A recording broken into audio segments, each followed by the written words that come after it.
Hi. So, thanks for tuning in. Friday, Duncan Gledhill, the email guy, talking about email on the YouTube and wherever else you're watching this. Thanks for joining me and tuning in. Today, what I'm going to be talking about is how we can actually get B2B prospect email to work. I've done a few tests. We've got a new file that came in last week, I think it was, and we've done some tests on that. So this is a completely new file to us, which does happen. We get files that come in that we need to work with. And what I'm going to take you through really briefly is how the whole thing works. I've put a little presentation together, we've done some testing, and I'm going to try and show you exactly what it is that we've done to get it to work and how you can get it to work on your end.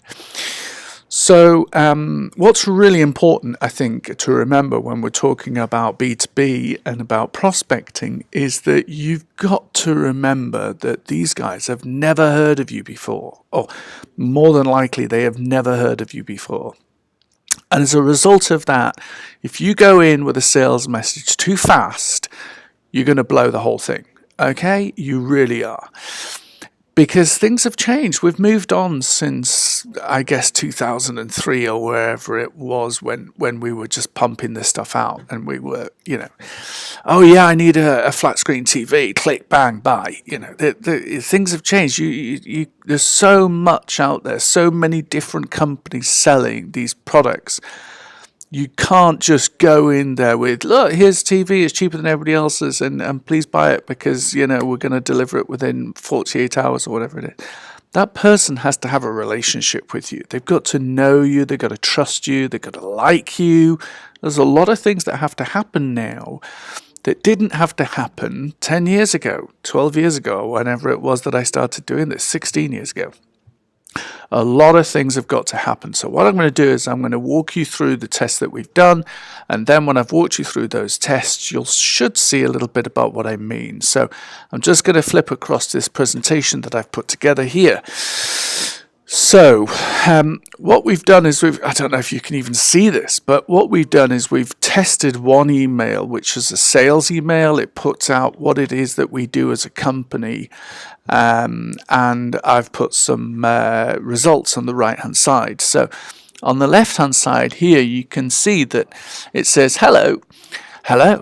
Did you know, according to a recent study published by the DMA, the ROI from email marketing has risen since the previous study to just over £42 for every pound spent. Great, I'm off. I've told you a little bit about what it is that's going on and why email is important. If you're looking for a new email marketing list of contacts, blah, blah, blah. Then we've got a call to action here, click. And then we've got a list of the products that we do. It's nicely broad, it's nicely broken out. It's a text emailer. If you'd like any further information, so it's a nice sign off. We've got a nice little signature in the email down here. We've got our 5-star reviews down there at the bottom. Then we've got our disclaimer and we're off. Okay, so this is a typical email that a company might send out. And this is a sales email. Okay, I'm selling. I'm telling people, look, email marketing really works. You need to buy data. And then I'm showing you the different products that we do. And I'm then showing you how to get through to the website, giving you a couple of call to actions there. As a call to action, as you can see down in the footer or in the email signature, which is which is Samantha's email, and also there is the link up at the top. So on this email, we did the exact same delivery platform. We used Amazon SES, and we did the exact same subject line, which was the word introduction. That's all we did, just to try and get things simple for you. As you can see here, what we got is when we sent out to the file roughly 10,000 people, we got 582 people opening at 6.3%. It's not bad. To be fair, that is not bad in terms of the open rate on cold B2B prospect data. Send out to 100 people, 5 people open the email. Gmail, all of those other services, try and filter it. Sane later, there's some amazing tools out there at the moment that will try and filter any email that has got, for instance, an unsubscribe link in it. So, yeah. So getting a 6% open rate is pretty good. Then getting 7%, so 37 people from those 10,000 roughly click through to the website. So they may have clicked through on that link, or they may have emailed Samantha. I don't believe that we got any emails to Samantha, so it was actually clicking through on the click here, yeah? So 6.3% open rate, 7.7% click-through rate. What you might find with your cold B2B prospecting is that your open rate and your click-through rate are often quite similar. So if you get 5% open rate, you might get a 5% click-through rate. If you get a 10% open rate, you might get a 10% click-through rate. It's one easy way of looking at the benchmark. However, what you want to do is you want to get your open rate up.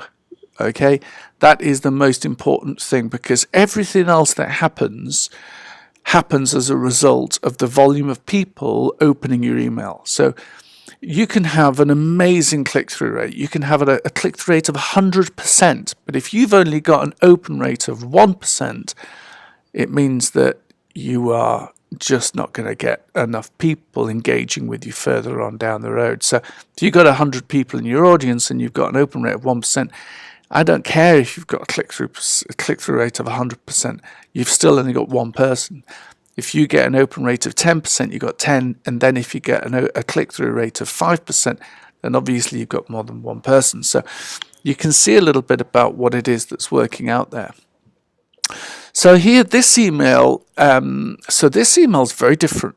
Okay, we're not selling a product here. This is quite interesting. So here it is, and it was personalized, by the way. This one wasn't, but this one was personalized. Hi, Paul, whatever. Just a quick email to introduce myself and ultimately find out a little bit more, or a little more about what you do. I will search for you on LinkedIn over the next couple of days and take a look through your profile there. In the meantime, you can find my own LinkedIn profile here. Click. I'm an account manager at Email Movers. I run accounts for clients against our business contact database and negotiate rates, blah, blah, blah, a little bit about what Sam does. Then we've got the same email signature. It's important to put the email signature in there. It's important to put things like your 5-star reviews, and then we've got the disclaimer at the bottom. Look at that open rate, 14.6% open rate. That open rate is huge on B2B prospect data. This is cold data. We've never sent to this data before. We've changed the email slightly, and look at what's happened. Roughly 10,000 people have been sent to. 1,349 people have opened the email, and as a result of that, 89 people clicked through. Result of the high open rate. Now look at the click-through rate as well. Click-through rate increased as well. Look, 7.7, 6.3, 9.1, 14.6. What's the difference between the two emails? Why is that such a remarkable difference? So what we've seen is a difference in 131% increase in the open rate and an increase of 18% on the click-through rate. We saw the opens go from 582 to 1,349, which I'll come back to in a moment, tell you why that's important.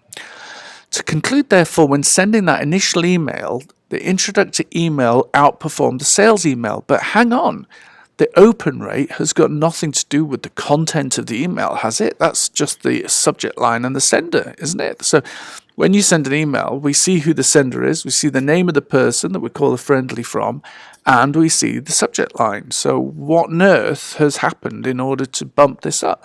Those things were identical. I'm going to come on to it, why it's important, or what it was that changed. Here it is. So this is the preview of the email, okay? Now the preview of the email is what most people will see in their inbox when they receive an email from your business. The first email said, hello, let's say hello, Paul. Did you know, according to a recent study published by blah, blah, blah. So they get the drift of the email from that preview, yeah? Above it, 14.8% open rate. Just a quick email to introduce myself and ultimately find out a little more about what you do. I will search you on LinkedIn. It's a personal email, yeah? It is a personal email. There is a big difference between those two. Did you know, according to a recent study, we're talking about a study there, we're talking about We're not talking about anything personal. In the top one, we're talking about the word I. We're talking about the word myself. We're talking about the word you. These are personal words, okay? I want to find out myself a little bit more about you. And that is what has made a dramatic difference. People like to see a relationship going on. They react better to a relationship than an email that is just talking about something that is completely impersonal, like a report or something. Not that that first email wasn't bad. I mean, it was an okay email. You know, it's talking about a report that's come out of the DMA saying that. But you know what? It's just too fast. People want to have a relationship first. So let's have a look at this relationship thing. So there's a book, Daniel Priestley's book. I think it's oversubscribed. It's one of his books. He's a phenomenal writer, this guy, and he's analysed all sorts of different marketing techniques.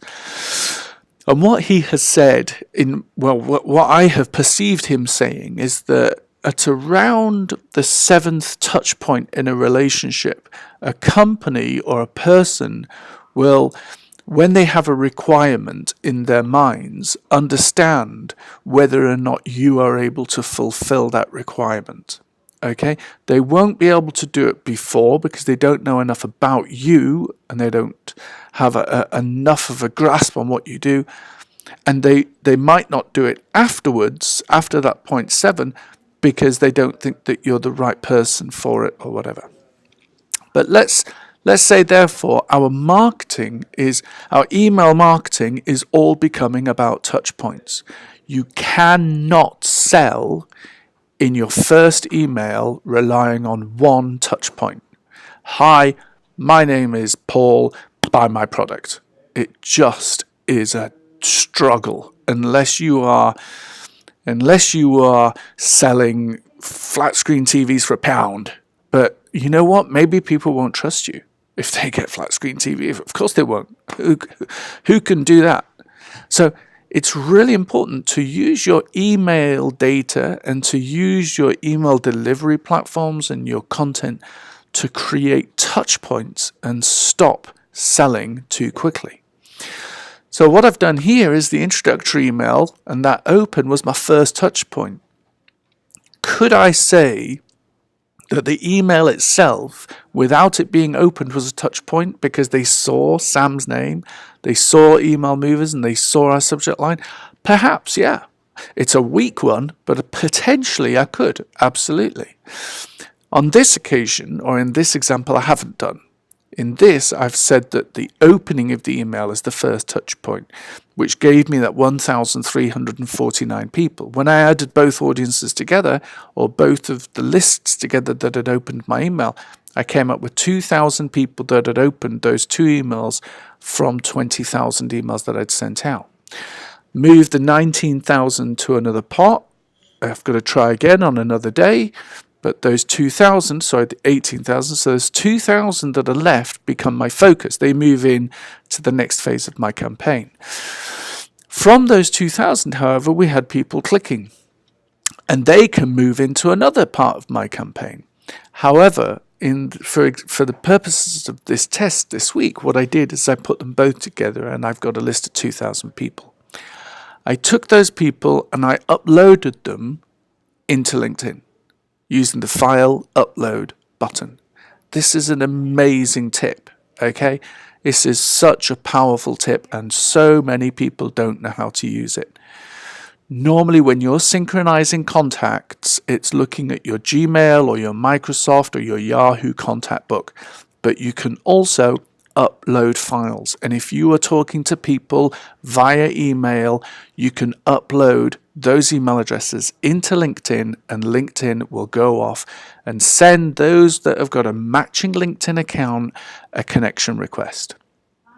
This is so important. That connection request is a contact point, is a touch point. Hi, this is LinkedIn. Sam wants to connect with you. Oh, right, Sam. Yeah, that's that girl from Email Movers. I think she's from Email Movers. She emailed me yesterday. Yeah, cool. Okay. Click accept. Okay. So What I then did is I needed to pad this out. If I'm looking at touch point 7, where I'm going to get a requirement from a client, I need to fit in somewhere another touch point. And I don't want to use email too much. I've used email to do the introduction. I don't want to use it again. I want to try and use a different approach if I can do. So what I've done this time is I've created a webinar. And in that webinar, I then did send something out. And I did use email for it. But I didn't send them another introductory email or did you get my email or anything like that yet. I haven't used that. I do use that, but I haven't used it on this one, which is called a sequence, automated sequential messaging. I haven't used that on this. I could have done, but I haven't. I actually said, hey, and it came from Sam again. So you guys, I sent you an introductory email. I'm on your radar. I've sent you a LinkedIn request. I'm just wondering if you'd like to come to a webinar that I'm doing about email marketing. Guess what? The people that opened my email, they're probably interested in email marketing, right? Those people that have connected with me, they're probably interested in email marketing. Those people that then attend my webinar, they're going to be interested in email marketing. And I got from those 2,000 people, I think I got an extra 10 people and that was yesterday. So I might have a few more. I did about 500 a day and I used Eventbrite and I'm looking at around 10 people registering for that. So I've got my email going out to those guys, my introductory email. I've got some clicks through to my website, which might have generated some leads. I've got my list being uploaded of those that opened the email into LinkedIn. I've also uploaded that list of 2,000 people into Eventbrite, sent them a webinar invite. And now I go into LinkedIn, or Sam goes into LinkedIn, and she starts to look at the people that have accepted my connection request from yesterday, which is when I uploaded the data. And I guess what? I type in a message.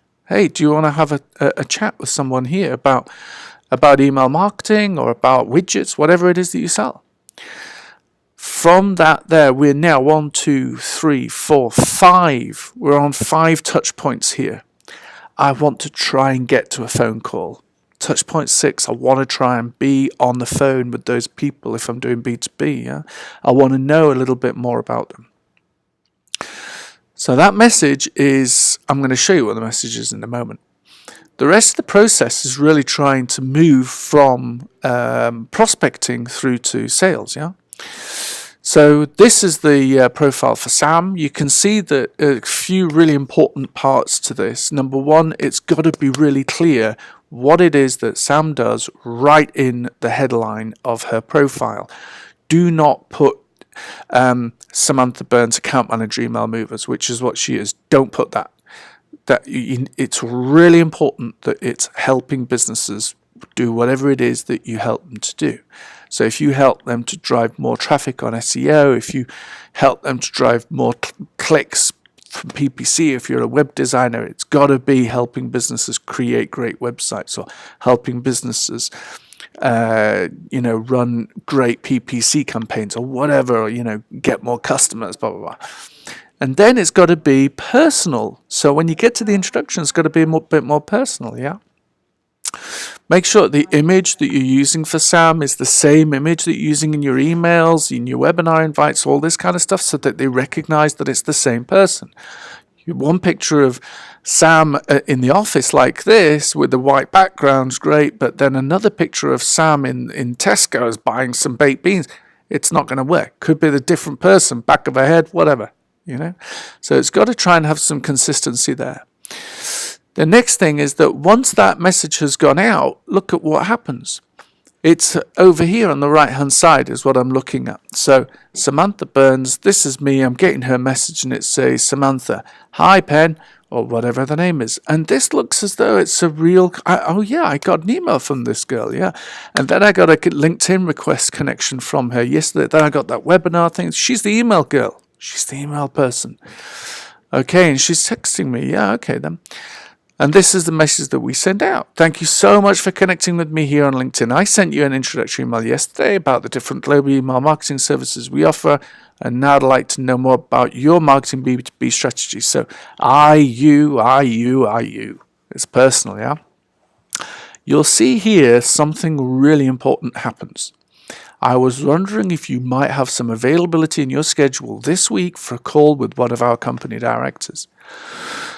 There's two things that are going on here. Number one, I'm trying to get to this call. Yeah. I know that person is engaging with me. Forget the other 18,000 people. I'm focusing on the 2,000 now, and I'm down to almost tens or just a couple of dozen people. I want to know if I can get you onto a call, but it's not with Sam. It's with the company director. And this is so important.